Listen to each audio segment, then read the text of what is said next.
주안의 만나 1월 15일 목요일 묵상을 함께 나누도록 하겠습니다. 오늘 말씀은 창세기 11장 1절에서 9절까지의 말씀으로요. 바벨탑 사건이라고 하는 제목으로 함께 묵상을 나누도록 하겠습니다. 자, 오늘 본문에서는 바벨탑 사건에 대해서 말씀을 하고 있습니다. 하나님께서는 모든 세상의 일들을 주관하시는 데 있어서 하나님의 주권적인 섭리 안에서 그 뜻을 이루시는 분이십니다. 자, 이것은 세상의 모든 일들이 어느 것 하나 하나님이 모르는 상황에서 이루어지는 것은 없다라는 것입니다. 선도 악도 모두 하나님의 주권 안에 있습니다. 그리고 하나님께서는 악을 허용하시되 그 악까지도 하나님께서 이루어 가시는 선을 향하여 나아가게 만드십니다. 오늘 바벨탑 사건도 그러합니다. 인간들은 모여서 성읍과 탑을 쌓아 자신들의 이름을 내고 흩어지라고 하는 하나님의 명령을 거부하려고 하였습니다. 자, 하나님께서는 이들의 욕심과 교만 그리고 온 땅을 채우라는 하나님의 명령에 불순종하는 이들의 모습을 보시고 언어를 혼잡하게 하십니다. 그리고 이들은 하나님께서 원하시는 대로 온 지면에 흩어지게 됩니다. 바벨탑 사건이 있는 시날이라고 하는 곳은 유프라테스 강과 티그리스 강 남부 유역 문명지인 수메르로 추정이 됩니다. 함의 자손 니무롯은 이곳에 바벨, 에렉, 겔라라고 하는 도시를 세워 다스렸습니다. 그런데 어제 우리가 이 지역이 셈의 자손들의 지역이라고 하였죠. 그래서 이 지역의 특성을 볼 때에 함의 자손 니무롯이 셈의 자손들이 이룬 문명에서 거주하다가 나와서 폭력적인 제국을 이루었다라고 하는 것으로 보는 것이 타당합니다. 자, 이때 메소포타미아 지역에서는 복합 신전을 만들었습니다. 지구라트라고 하는 신전을 만들었었는데요. 이것은 계단 구조를 갖춘 신성한 건축물로서 벽돌을 층층이 쌓아서 이렇게 만들었습니다. 자, 이 구조물의 용도는 인간이 신에게 제사하고 신들이 인간 세계로 내려와 신전과 도시에 머물러 인간에게 복을 주도록 하는 용도가 있었습니다. 자, 이 사람들이 이것을 만든 사람들이 동방으로 옮기기 시작하다가 시날 산지에 머물러서 이렇게 탑을 쌓았다라고 이야기를 하고 있습니다. 자, 여기에서 이제 동방으로가 아니라 동방에서로 해석이 되기도 합니다. 우리가 이 본문을 보면서 헷갈리면 안 되는 것이 이 지도를 우리가 이스라엘 중심으로 생각하면 안 된다라는 것입니다. 자, 우리는요, 터키의 아라랏산을 중심으로 생각을 해야 합니다. 홍수 이후에 터키의 아라랏산에서부터 시작해서 인류가 흩어지게 됩니다. 아라랏산에서 인류가 흩어지다가 이제 시날산에 머물게 되는 것이죠. 자, 그리고 3절과 4절에서는 탑을 만들 것을 서로 말하였습니다.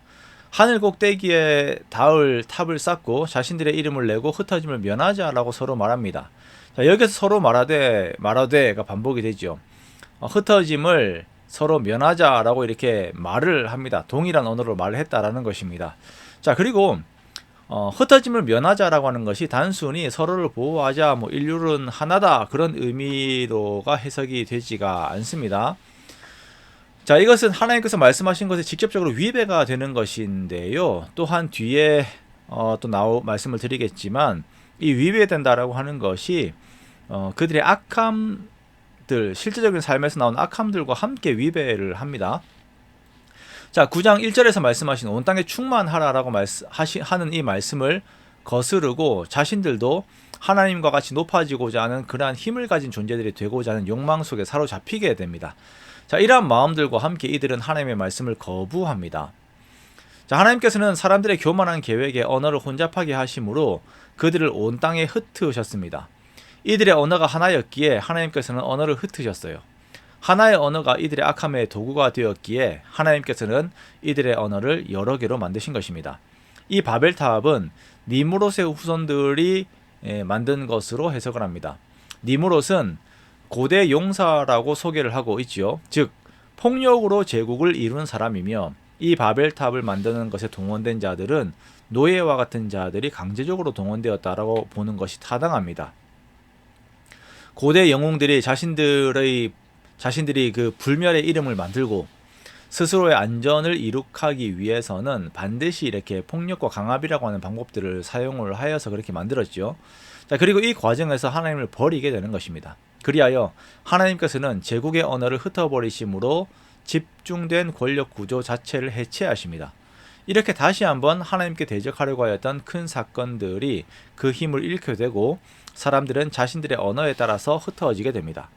바벨탑을 쌓는 사람들과 같이 사람들은 세상의 힘을 가지고 다른 사람을 노예로 써서라도 자신들의 삶의 구원을 이루려고 합니다.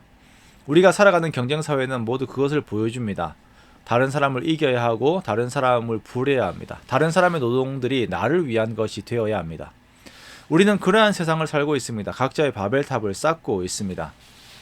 우리의 영원한 이름과 구원은 우리들이 쌓는 바벨탑에서 주어지는 것이 아니라 오직 예수 그리스도로부터 주어진다는 것을 우리가 항상 기억을 해야 해요.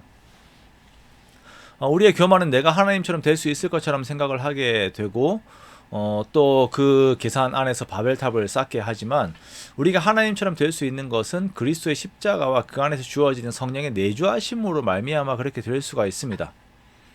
우리가 하나님처럼 되고자 하는 욕망의 바벨탑을 쌓는 것이 아니라 그리스도 안에서 주어진 하나님의 그 성품을 따르면서 참된 하나님을 닮아가는 우리가 되어야 할 것입니다.